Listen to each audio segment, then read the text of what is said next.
فێربوونی پرۆتۆکۆڵ و ڕێکپۆشی لە کۆلێژی شەقڵاوە وانەی لەسەر خوێنرێت و بەشێکی تایبەتی بۆ کراوەتەوە لە لایەکی تریش پردەکەی کاولۆکان لە سنووری سۆران ئەمڕۆژ تەواو نابێت و ڕەنگە سبەی نێش تەواو نەبێت و کاری لەسەر دەکرێت. مانەوە چەناوەڵێکی دیکەم بۆیە ناوە. سڵاوتان لێبێت. ئەمە بەڕێز وەزیری پەروەردەیە، ئەمەی جەنابی وەزیری کارەبا. ئەمە بەشێکە لە خوێندن و ئەزموونکردنی خوێندن لا بەشی پرۆتۆکۆڵی کۆلێژی تەکنیکی شەقڵاوە و خوێندکارانی قۆناغی دووەم کە دەستیان کردوێتەوە بەدەوام ڕۆژانە ڕێکپۆش و نیزامی دەخوێنن و ڕادەهێنرێن. ئەمڕۆ ڕزگار شاب سەرۆکی بەشی پرۆتۆکۆڵ بە 964 وت یەکپۆشی خاڵی سەرەکیە لە بەشەکەمان لەبەرەوەی خوێندکاران دەبێت ئامادە بن بۆ ئەوەی بە شێوازێکی کردداری ماوەڵە بکەن. یەکپۆشی نە بڕیاری ئێمەیە نە بڕیاری قوتابیانە، بەڵام بۆ ئەوەی با شێوازێکی ڕێکخرا و مامەڵە لەگەڵ بەشەکەیان بکەن بڕیار لەسەر ئەم یەکپۆشیە دراوە. ئەوان جلوبەرگەکانیان بە چاکەت و پانتۆڵی ڕەنگی ڕەش و نیلی ڕەساسی و قاوەیی دیاری کراوە. ڕزگار شاب وتی شێوازی مامەڵەکردنی خوێندکاران بە شێوازێکی دیبلۆماسیە و ڕێزگرتنە.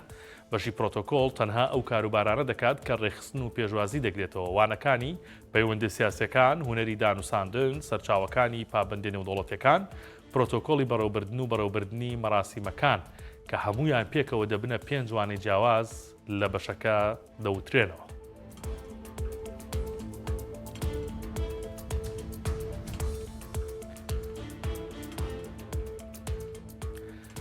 کاربدەستانی ڕێگاوبانی سۆران دەڵێن لۆدی بارهەڵگرەکان لەم چەند ڕۆژەی دواییدا پردەکەی کاولۆکانی لەسەر ڕێگەی ڕواندز بۆ سۆران شکاندووە. هەروەها بۆری ئاو و کێبڵی ئینتەرنێتیشی کارکردنی داخستووە. کارکردنی تیمەکانی دواخستووە، بۆیە بە تەمام مەبن 2 ڕۆژی دیکەش پردەکە بکرێتەوە. خۆسرەت سادق بەڕێوەبەری ڕێگاوبانی سۆران بە 964 وت کۆمپانیایەکی تایبەت هاتووە بۆ چاکردنەوەی پردەکە، بەڵام ئەمڕۆ بۆمان دەرکەوت کابۆری ئاوی خواردنەوەی گوندی کاولۆکان و کێبڵی ئینتەرنێت بەژێر پردەکەدا تێتە پەڕن. ئەمەش کارەکەی بۆ تیمەکانی ئێمە قورستر کردووە. نزیکەی ڕۆژێک کارەکەمان دوا دەخات و ڕەنگە 2 ڕۆژی ترمان پێویست بێت تاوەکو پردەکە دەکرێتەوە. وەک باسی دەکات لەم چەند ڕۆژەی دواویدا بەهۆی دواخستنی ڕێگای گەلی عەلیبەگ و جێبەجێکردنی ماستەرپلانی گەشتیاری پردە گەورەکەی کاولۆکان لۆدی بارهەڵگرەکانی لەسەر بووە و هەر ئەوەش بۆ کاری شکانی پردەکە بووە.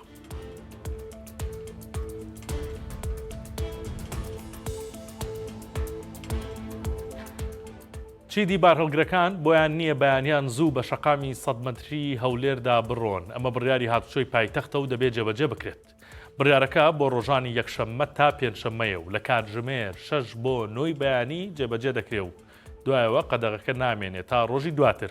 هاتوچۆی هەولێر لە ڕاگەنراوێکدا دەڵێت ڕۆژانی هەینی و شەممە بارهەڵگرەکان ئازادن کە بە کەیفی خۆیان بە شەقامی 100 مەتری پایتەختدا بێن و بڕۆن. ئەو ڕۆژانەشی هاتوچۆی تیادا قەدەغەکراوە بەهۆی دەستپێکردنی دەوامی فەرمانگە و زانکۆ و قوتابخانەکانە.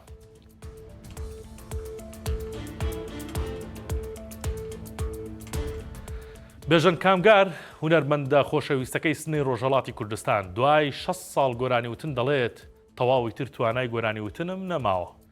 بێژن کامگار کە بۆ فێستیڤاڵی فیلم لە سلێمانی بوو لە زانکۆی ئەمریکی و لەلایەن سەرۆکی زانکۆکەوە پێشوازی لێکرا.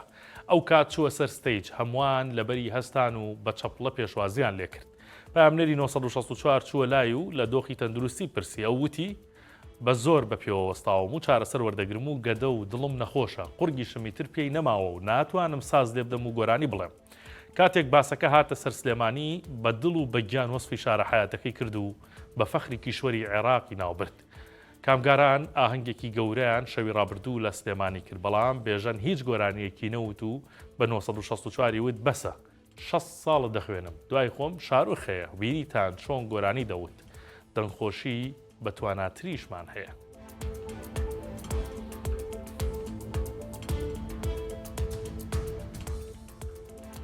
سەرشتا ڕادەکەشم بۆ هەواڵێکی دیکە لە ماڵپەڕی 964 هەواڵێکی خۆشە بۆ ئەو کەسانەی کە بەداخەوە نەخۆشی گورچیلایان هەیە کە پێویستیان بە ششتنی گورچیلە هەیە ناو بەناو. لە هەولێر سنتەرێک کراوەتەوە، سنتەرێکی نوێی ششتنی گورچیلە دەتوانن لەو سنتەرە کردداری ششتنی گورچیلە نەخۆشەکان ئەنجام بدەن.